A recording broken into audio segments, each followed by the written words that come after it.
আরে মা, তুমি ভালো আছো তো?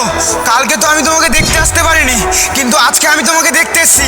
তুমি ভালো আছো তো? আরে আমার ছেলে, আমি তো অনেক আগেই মারা গেছি, কিন্তু তুই কি আমাকে ভুলতে পারিসনি? তুই যদি আমাকে ভুলতে না পারিস তাহলে তো তোর অনেক কষ্ট হবে। এটা তুমি কি বলছো মা? আমি তোমাকে কোনোদিনও ভুলতে পারবো না। তুমি আমাকে ছোট থেকে বড় করেছো, আর একটা ভুলের জন্য তুমি আমাদেরকে ছেড়ে চলে গেছো। আমি তোমাকে কোনোদিনও ভুলতে পারবো না মা।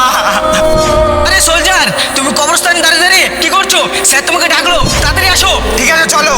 সোলজার দেবকুমার, আজকে তোমাকে বলতে হবে তুমি প্রত্যেকদিন সকালে ওই কবরস্থানের ওখানে কেন যাও। তুমি যদি আজকে না বলো তাহলে তোমাকে আমি আজকে চাকরি থেকে বার করে দেবো। কি হলো, চুপ করে আছো কেন? বলো তুমি কবরস্থানে কি করতে যাও? না না, ওদেরকে তো বলা যাবে না যে আমি ওই কবরস্থানে আমি আমার মায়ের সাথে দেখা করতে চাই, কারণ ওরা আমার কথা বিশ্বাসই করবে না। কি হলো সোলজার, তুমি নিজে নিজে কি কথা বলছো? তুমি বলো যে তুমি ডেলি ডেলি ওই কবরস্থানে কি করতে যাও। স্যার, আমি যদি বলি তুমি আমার কথা বিশ্বাস করবে না। এমন কি কথা যে আমি বিশ্বাস করবো না? তুমি বলো দেখি। আমি আমার মায়ের সাথে দেখা করার জন্য ওই কবরস্থানে যাই। আরে সোলজার, তুমি কি পাগল নাকি?